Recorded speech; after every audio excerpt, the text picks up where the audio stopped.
Cette fois-ci, on peut dire qu'on va lire la parashat Pinchas, Bezrat Hashem, ce Shabbat, et en Eretz Israël, et en Chutz Laaretz.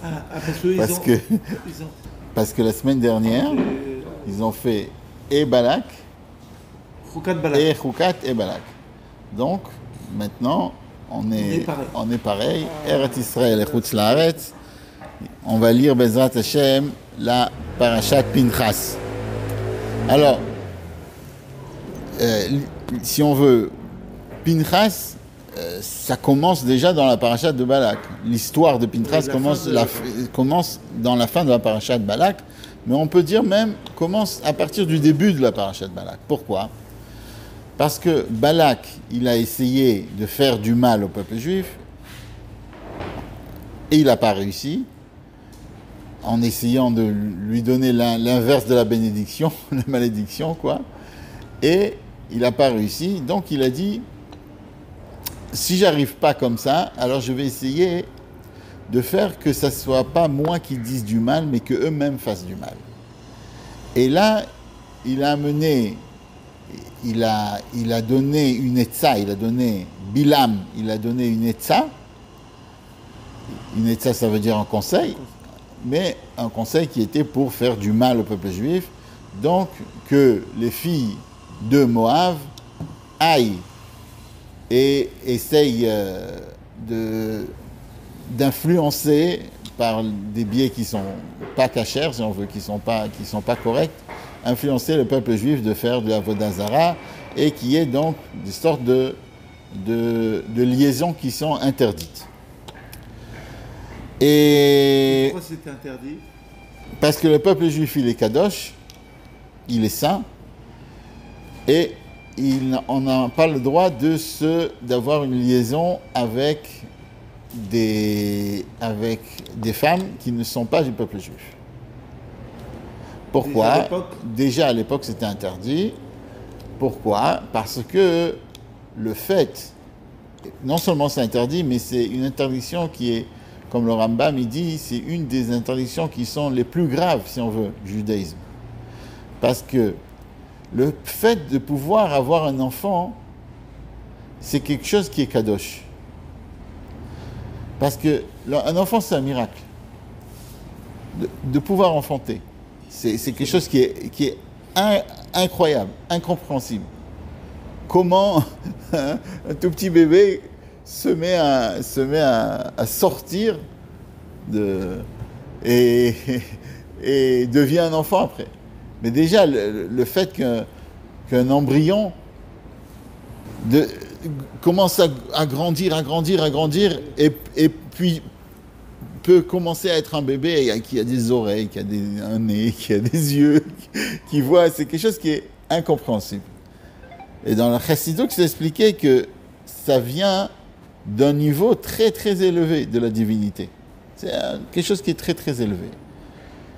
Et sur le peuple juif, non seulement il y a la création d'un enfant, mais chez le peuple juif, si on veut, il y a aussi un don spécial qui est dans cet embryon-là. Il va pouvoir avoir une neshama elokit, une âme divine.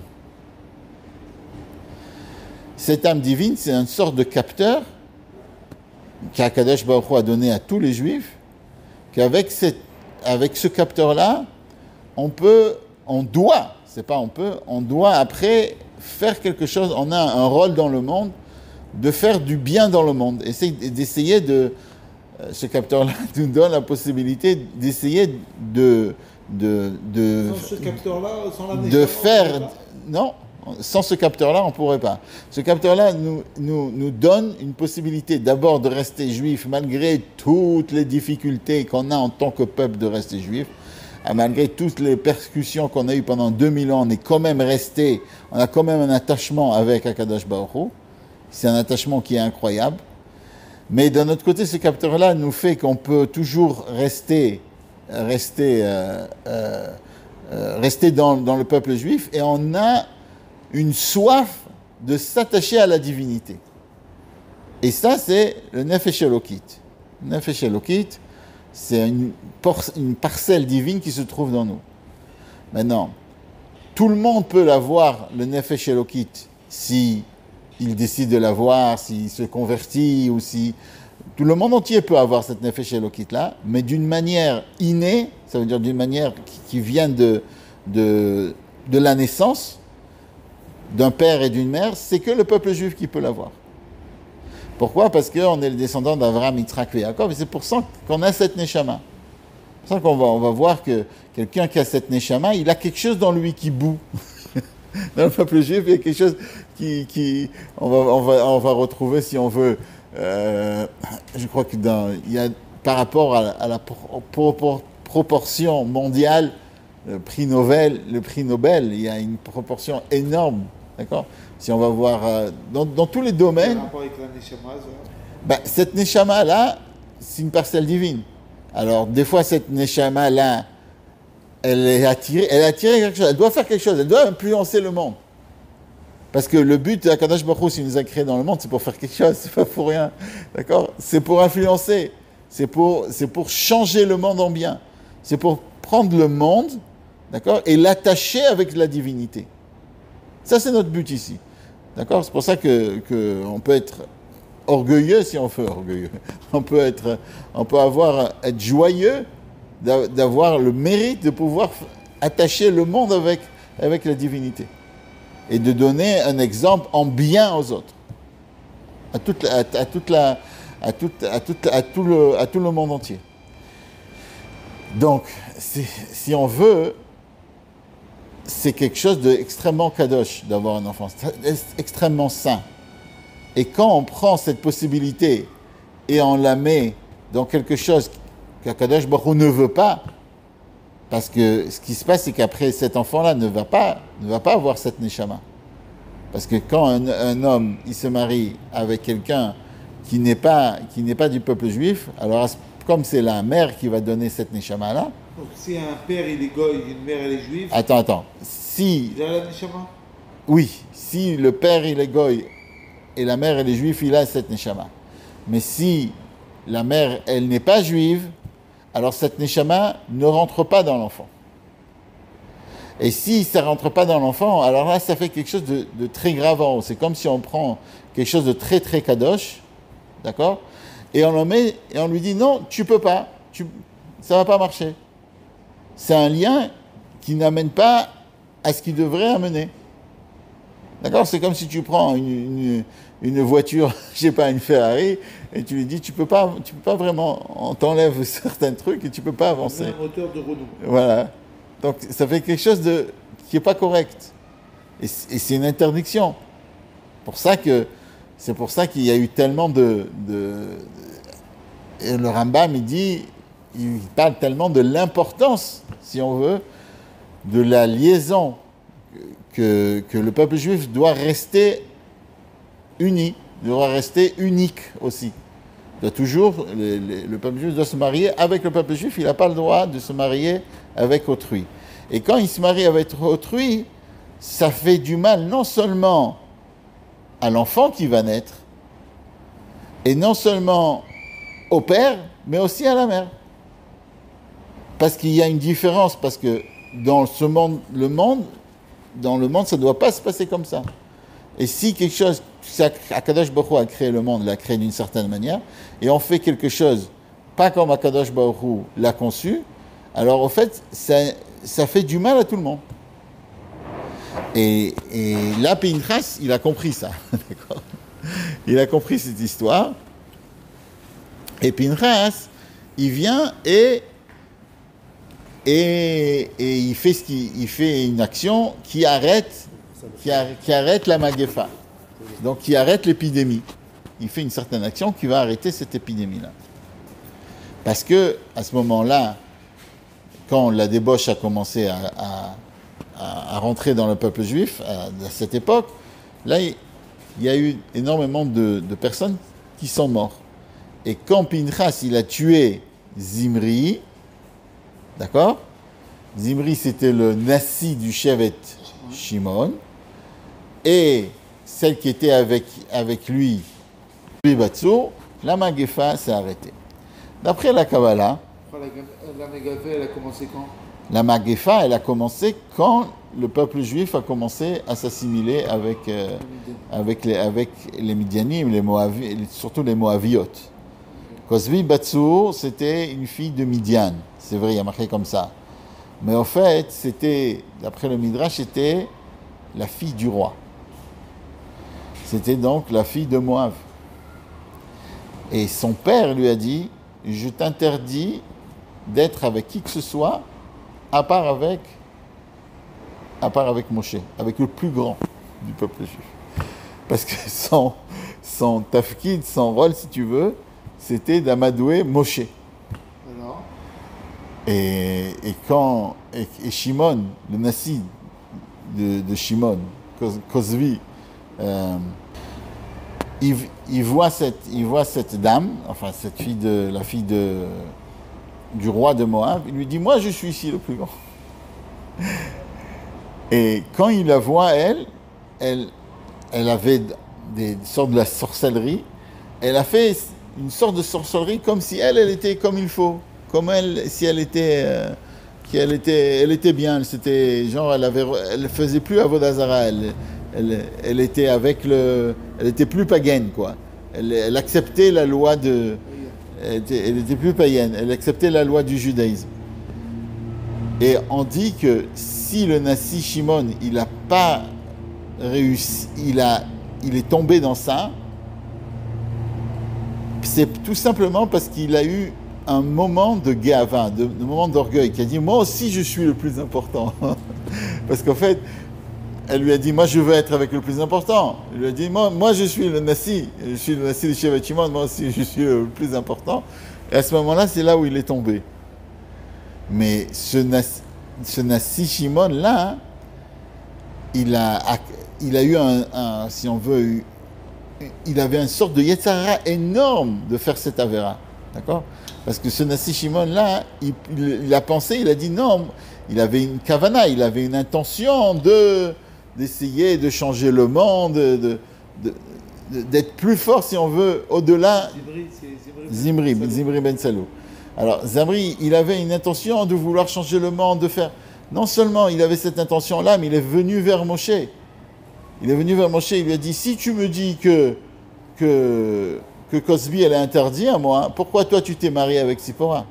Et c'est pour ça que Moshe, c'était pas la même période. C'était pas la même période. Et tu dis, c'était avant Matan Torah, donc il n'y avait pas ce problème-là. Mais lui, il a dit, on raconte comme ça, d'après le Sod de Gilgulim, comme ça, le Ramamipano, il ramène. Il y a tout un secret, on ne comprend pas exactement ce qui se passe dans les Gilgulim, mais pourquoi, et c'est quoi un tikkun. Il y a des neshamot qu'on doit réparer. Des fois, c'est pas des neshamot, des fois, c'est des actions qui doivent être réparées, qui doivent être faites comme il faut. Et qui sont pas complètes, et que après il y a des générations, d'autres personnes qui complètent l'action qui aurait dû être fait par la première personne qui a pas fait la première action. Alors, certains commentaires kabbalistiques qui expliquent qu'il y a un rapport entre Shrem et Dina. Si on veut, Shrem, c'est celui qui a pris Dina de force du temps de Yaakov. Et Shimon et Lévi, ils sont venus pour défendre leur sœur, de sortir leur sœur des griffes de Shrem. Ils ont dû tuer 24 000 personnes. Ils ont fait ça avec Orma, intelligence, comme il y a marqué dans le Chumash. Ils ont leur demandé de faire le brit, après ils étaient fatigués. Et ils ont réussi à faire sortir leur sœur. Shimon, c'est celui qui s'est occupé toujours de Dina. Et une étincelle de Dina, si on comprend quelque chose dans les Neshamot, redit rentrer dans Kozvi Batsour.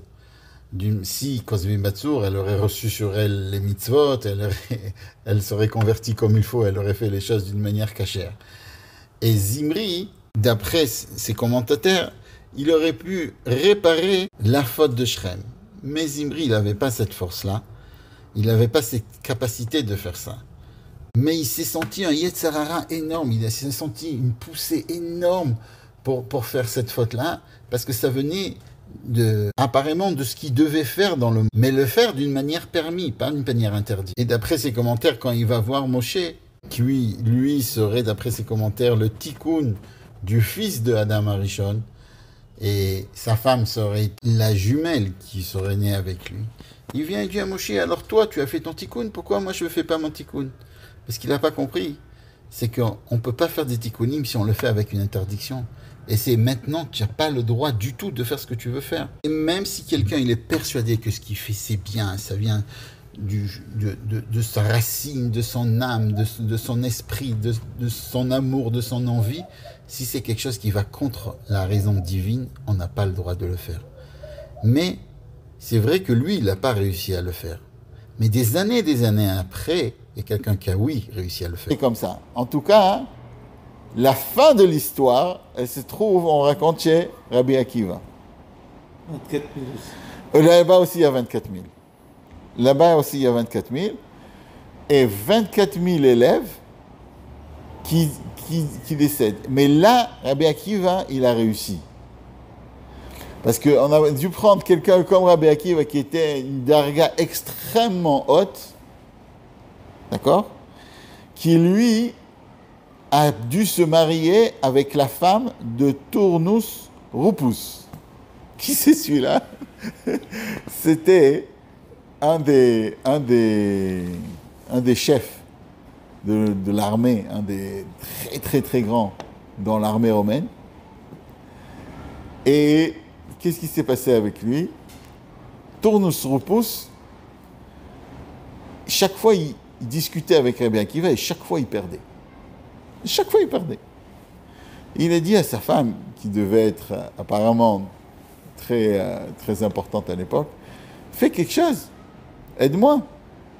Alors sa femme elle a dit, ne t'inquiète pas, moi je vais amadouer Rabbi Akiva, je vais lui faire ce qu'il ne doit pas faire, et après je vais publier ça comme ça à tout le monde, et comme ça il ne sera plus Rabbi Akiva. Et là, c'est la Gemara qui raconte ça, hein. Ça c'est pas du Zohar ni de la Kabbalah. Et la Gemara elle raconte qu'elle est venue pour essayer d'amadouer, et Rabbi Akiva, il a craché par terre, Irak, comme ça est marqué. Après, il a souri, et après, il a pleuré. Donc, bien sûr, il n'a pas été amadoué. Et Rashi nous dit pourquoi il a craché par terre. Alors, il a craché parce que ça lui parlait même pas. D'accord? Ok. Il a souri. Il a souri, il a dit je peux pas te raconter pourquoi j'ai souri. À qui il a dit? À elle, enfin à la femme de Tournus Rupus.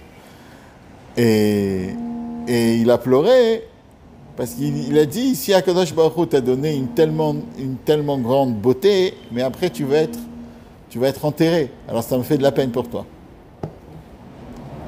La fin de l'histoire, elle est que Tournus Rupus il est mort. Et qu'elle a été tellement choquée de voir Rabbi Akiva, de voir la sainteté de Rabbi Akiva, tellement choquée par ça, qu'elle s'est convertie. Et cette fois-ci, elle s'est vraiment convertie. Elle est devenue juive. Cette fois-ci, c'est vraiment... Parce que d'après l'histoire de Gilgul, c'est la même. Ok. D'accord? Et cette fois-ci, elle est vraiment convertie. Et elle s'est mariée avec Rabbi Akiva. Et c'est pour ça qu'il a souri. Quand il a souri, c'est parce qu'il savait qu'il allait se marier avec elle. Mais il ne voulait pas lui dire, parce que s'il lui aurait dit, ça aurait été lui qui lui aurait influencé de se marier avec elle. Il ne voulait pas le faire. Comme ça, Rashi nous dit dans Messach Nedarim. Et là, vraiment, il a fait... Bien sûr. Et là, il a fait vraiment le tikkun de Cosby Batso. Complètement. Ça y est. Rabbi Akiva aussi, il y a eu les 24 000 personnes. D'après le Zohar, ces 24 000, c'était des gens qui étaient dans le Makor. Dans leur Makor, c'était le Erev Rav qui était parti avec le Shevet Shimon, etc. Bon, il y a plusieurs explications. Mais tous c'était des grands. C'était tout une question de tikkun. Et quand on dit qu'il s'est trompé, parce que c'était... Le Nassi de Shimon, il s'est trompé. C'était pas lui qui devait. Il n'avait pas la force de faire le tikkun à ce moment-là. Le Cosby Batsor. Rabbi Akiva, il a eu la force. Mais le Nassi de Shimon, il n'avait pas cette force-là. Il n'avait pas la force de prendre celle donc qu'il y avait dans, dans cette fille et de la faire monter dans le shorj, de le faire monter dans l'eau. Rabbi Akiva, il a eu cette force-là, mais lui, il n'avait pas la force. Et donc, quand on n'a pas la force et qu'on s'occupe de quelque chose qu'on n'a pas la force, alors il tombe de ça quelque chose qui est pas bien et de complètement négatif. Et là, à ce moment-là, qu'est-ce qui se passe? On retrouve Pinchas. Pinchas, il vient, et lui, il tue les deux. Et une fois qu'il va tuer les deux, la Magefa, elle s'arrête. Bon. La Magefa, elle s'arrête, tout va bien. Et là, tout le monde veut tuer Pinchas. Pourquoi ils veulent tuer Pinchas? Ils savaient très bien qu'il y avait marqué Ils veulent Kol, le tuer. ils veulent le tuer Pinchas. Pourquoi? Parce qu'il y a marqué Kol Kaneim Pogimbo. C'est que Pinchas, il a fait ce qui était dans la halakha. La halakha, elle est que si quelqu'un il a un lien en public avec une aramite, d'accord? Alors à ce moment-là, en public, au moment même où il a le lien, alors on a le droit de le tuer. Ni une seconde après, ni une seconde avant. Et si quelqu'un vient demander, alors on lui dit de ne pas le faire. Parce que s'il vient demander, ça veut dire qu'il n'est pas vraiment sûr qu'il veut le faire. Ça doit être un acte de Messirut Nefesh. Ça doit venir de lui-même. C'est quelque chose qui doit venir vraiment de lui-même. C'est pas quelque chose de... Ça doit venir de lui-même. Et non seulement ça, si une seconde après, si celui qui l'a voulu tuer, il tue la personne qui a voulu le tuer, il a le droit. Pourquoi? Parce que c'est que la seconde où il fait l'interdiction, une seconde après qu'il a fait l'interdiction, Il n'a plus le droit là. il n'a plus le droit de le tuer. Donc, Pinchas, il a eu énormément de miracles. Il y a marqué il a eu 10 miracles. Et tout le monde était là, il disait, mais je ne comprends pas. Comment ça se fait qu'il n'y a que toi, Pinchas, qui s'est rappelé cette halakha? Non, c'est ça. Comment ça se fait qu'il n'y a que toi? Alors, ils ont dit, sûrement, c'est parce que ton grand-père, c'était Yitro. Du côté de la mer, c'était Yitro. Et qu'est-ce qu'il faisait, Yitro? Yitro, il donnait à manger aux bêtes. Il donnait à manger aux bêtes. Il les faisait grossir. Après, il faisait la shrita et il l'amenait à Vodazara. Alors, c'est sûrement à cause de ça que toi, tu étais arzar. Alors, il faut savoir que des fois, quelqu'un, il fait quelque chose, mais ça ne vient pas vraiment de la Kedusha. Ça ne vient pas vraiment de la sainteté. Il y a le Tzemach Tzedek qui dit comme ça, Sheyesh bnei Adam, sheyesh lehem chayut bemidat adin ou ba'anisha. Il y a des gens qui ont une vitalité, si on veut, dans le truc dans la punition. Kanire bechush kasher ikre le bnei Adam alalu. Et comme on voit le Tzemach Tzedek qui dit, des fois il y a des gens on voit que quand il passe à côté d'eux quelqu'un qui fait une avéra, tout de suite ils sont en colère. Ils veulent les punir, les frapper, d'accord? Mais ça c'est pas vraiment le Shem Shamaim. Ça vient de leur côté mauvais qu'ils ont dans eux. Alors les gens ils se sont dit peut-être que Pinchas aussi ça venait du côté pas vraiment le Shem Shamaim. C'est parce qu'il était méchant, c'est pour ça qu'il a voulu. Pourquoi il n'y a que lui qui se rappelait de cette halakha? Comment ça se fait? Dans tout le peuple juif. Dans la Alors justement, le passou qui nous dit. Akadosh Baruch Hu, il dit non, sachez que ce qu'il a fait Pinchas, c'est pas parce qu'il voulait faire du mal. Ce qu'il a fait Pinchas, c'est uniquement parce qu'il voulait faire du bien. À qui il voulait faire du bien? Pinchas, il voulait faire du bien au peuple juif. Et non seulement il a fait du bien au peuple juif, mais il a fait du bien même au Nasi Shimon. Pourquoi? Parce qu'il a marqué Ish. Comme ça, le Or HaChaim, il dit. Quand il a tué, après ce Nasi Shimon, il est appelé Ish, il est appelé un homme. Parce que le fait même qu'il a tué, il lui a fait une kapara. Et après, il n'est pas considéré comme un rachat, et il est considéré comme un homme, comme un juif. Ça veut dire que la matara de Pinchas, il n'y a que Akadosh Baruch Hu qui peut savoir ça. Parce que personne d'autre peut savoir ça. Il n'y a que Akadosh Baruch Hu qui peut savoir ça. Et il savait que la matara, le but de Pinchas, c'était une matara qui était complètement pure, qui était théora. une pureté totale. Et si on veut, ça c'est un peu, quand chaque fois, des fois, on voit des gens, d'accord, qui font des choses. Et très souvent, nous, on se dit, ah, tu sais pourquoi ils font la chose? Ils font la chose parce qu'ils sont méchants, parce qu'ils sont... Et il faut se dire, non, si ce qu'ils font, à la fin, c'est bien, d'accord, si on voit que ça amène des choses qui sont bien, alors c'est bien. On ne doit pas essayer de nous, d'être comme Bilam, de chercher le mal de chacun. Si on voit quelqu'un qui fait bien, alors il faut se dire, si ça fait du bien dans le monde, alors c'est bien.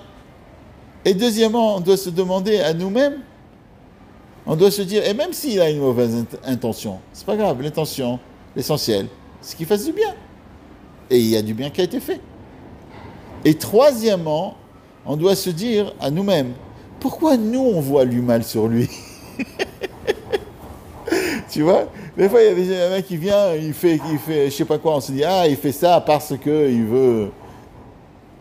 Pourquoi nous on passe comme ça?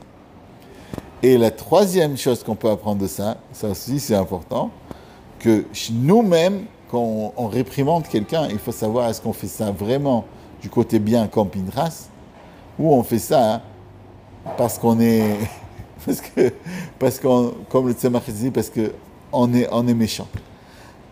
D'accord? Alors, ça on apprend de Pinchas d'essayer toujours de voir de cette histoire-là, que d'abord, que quand on réprimande quelqu'un, on doit savoir est-ce qu'on est vraiment dans le niveau de Pinchas. Là, c'est pas vraiment réprimandé, là. Il a tué. Ouais, mais nous, à notre niveau, c'est réprimandé. Okay.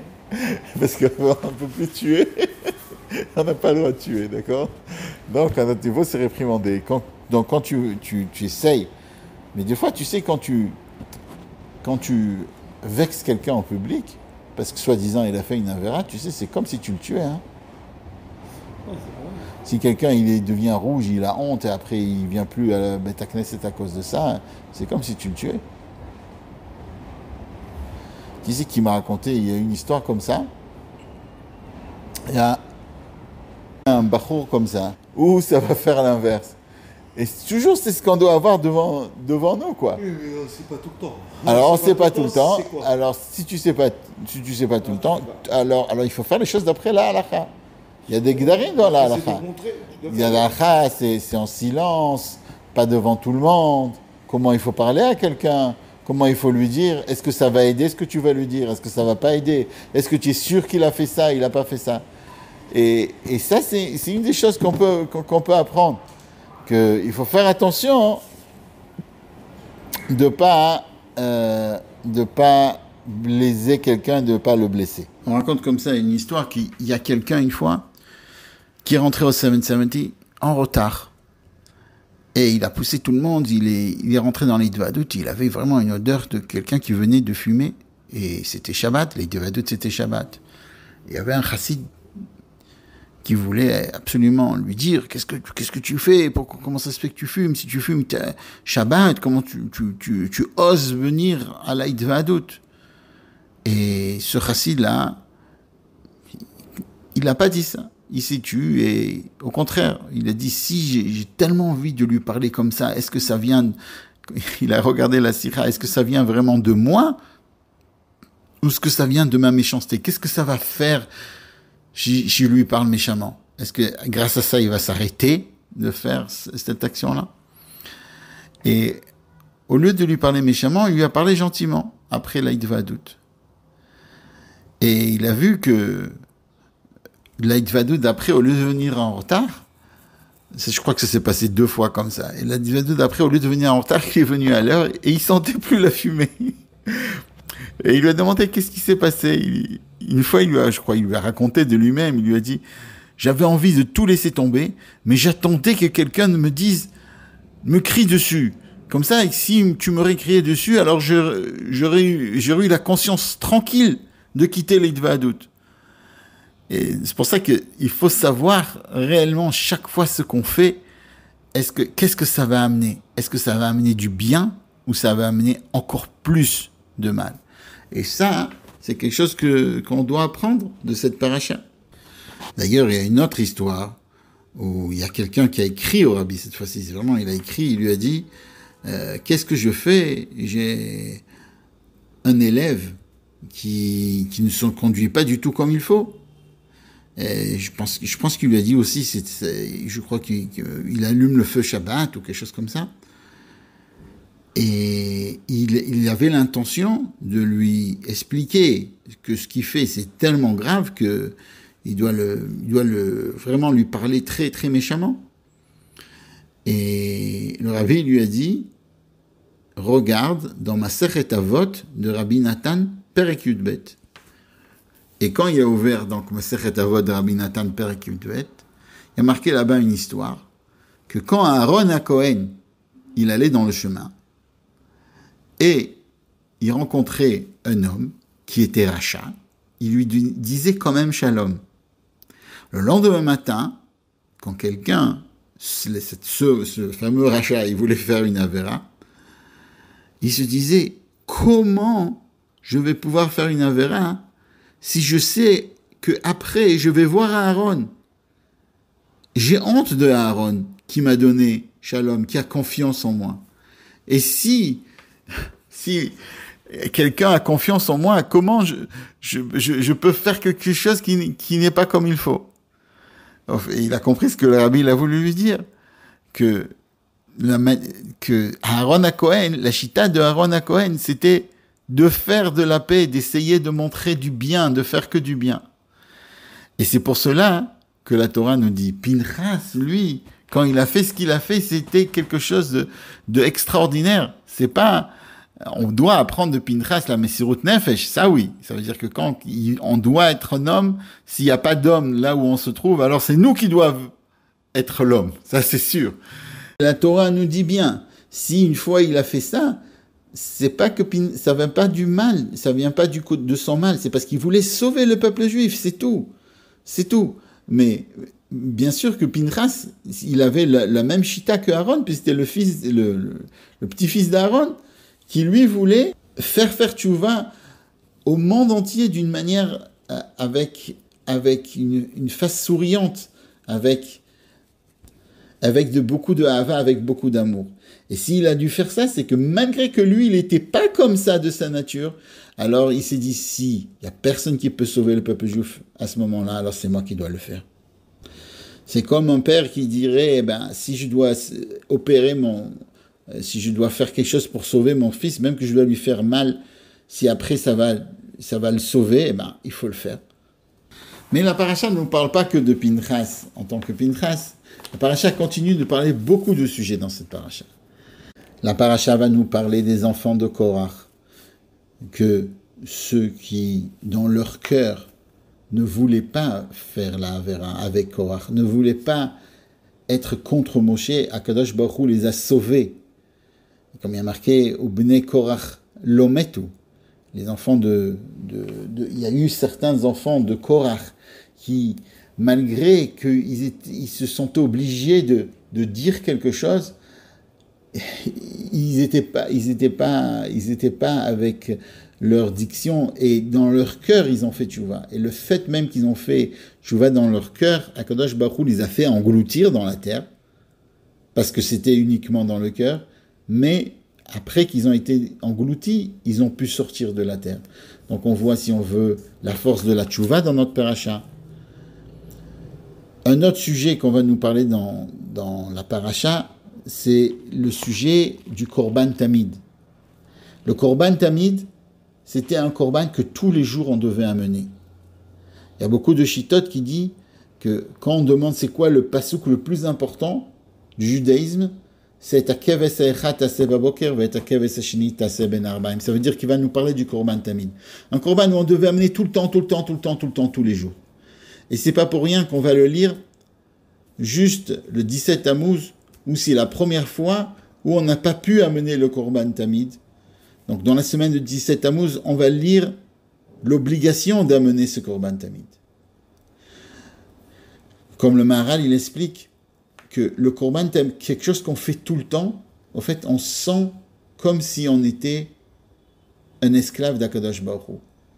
Malgré qu'on fait quelque chose tout le temps, on n'a pas la même vitalité dans la chose. Mais le fait quand tu amènes quelque chose tout le temps, ça nous donne une base, d'accord, de savoir que d'abord on est esclave, ça veut dire on fait ce que Akadosh Baruch Hu nous veut, comme il veut. Pas, on ne doit pas mélanger notre pensée dedans, ou notre envie, ou notre enthousiasme dedans. On doit faire premièrement ce qu'Akadosh Baruch Hu veut. Et de nos jours, on n'a pas Korban Atamid, mais à la place, on a la Tfila. Et dans la Nour HaZaken, c'est expliqué que la Tfila, si on veut, ça remplace le Korban Atamid. Quand Akadosh Baruch Hu a créé le monde, il a fait que du Ein est devenu du Yesh. Comme ça, la Nour HaZaken, il l'explique dans l'écouté Torah de cette semaine. Le Ein, c'est du néant, est devenu quelque chose. Est devenu quelque chose de matériel. Au fait, quand on amène un Korban, on va prendre quelque chose de matériel. Quand il va être sur le Mizbeach, il va devenir du Ein. Il va retourner à sa source. Il va devenir quelque chose de spirituel. Un peu comme un homme qui est matériel et que de certains moments dans la journée, il va tout laisser pour se rattacher avec Akadosh Baruch Hu. La tfila, ça rattache l'homme à Akadosh Baruch Hu. Ça rattache l'homme avec sa source. Et le Nour HaZaken, il explique que c'est pour ça que le Korban Atamid, il amenait un keves. Un keves, il y a de la laine, et la laine, ça représente les mitzvot. Et il dit comme ça, c'est vrai que un homme, de temps en temps, il doit faire la voda d'un shor. Un shor, si on veut, c'est un taureau, c'est quelque chose de grand, c'est un être qui est pas toujours soumis à son maître. Mais il va très très vite, il est très fort, il est très costaud. Par contre, le C, c'est une brebis qu'on a menée, c'est quelque chose qui a de la laine, ça écoute son maître. Alors, c'est vrai que de temps en temps, on doit avoir cette avoda de shor dans Avodat Hashem. Un peu, si on veut, comme Pinchas. Mais le vrai travail d'un juif, ça veut dire la majorité du travail du juif, ce qu'il doit faire essentiellement, c'est un travail qui est journalier, quotidien, et toujours, qui se revient à lui, et qui fait sentir comme quoi on est vraiment l'esclave d'Akadosh Baruch Hu. C'est pour cela qu'il y avait aussi des corbanotes de shor. D'ailleurs, Balak, lui, il a amené un shor dans le Mizbeach. Il n'a pas amené un C, il a amené un taureau sur le Mizbeach. Mais nous, le peuple juif, on n'amène pas un taureau d'une manière quotidienne. On amène de temps en temps, mais pas d'une manière quotidienne. D'ailleurs, dans la fin de la paracha, quand Akadosh Baruch Hu va choisir Yehoshua en tant que dirigeant qui va seconder Moshe, enfin, il va remplacer Moshe, il va pas choisir Yehoshua parce qu'il a gagné Amalek ou parce qu'il a fait quelque chose d'héroïque, il va choisir Yehoshua parce que tous les jours, il se trouve avec Moshe, Lo yamish mitoch haoel, il se trouve dans la tente avec Moshe. Et en fait, je pense que c'est un message qu'Akadosh Baruch Hu nous donne dans cette paracha, que de temps en temps, c'est sûr qu'on doit avoir Messirut Nefesh, on doit faire des choses extraordinaires. Mais il faut se rappeler que le travail d'un juif, c'est ce qui fait, si on veut, la grandeur et l'immensité qu'on peut avoir dans notre travail, c'est ce qu'on fait journalièrement. Le fait qu'on se lève tous les jours pour aller à la tfila, où on prie, où de tous les jours on va s'occuper de nos enfants, on va leur préparer à manger, on va les aider à aller dormir.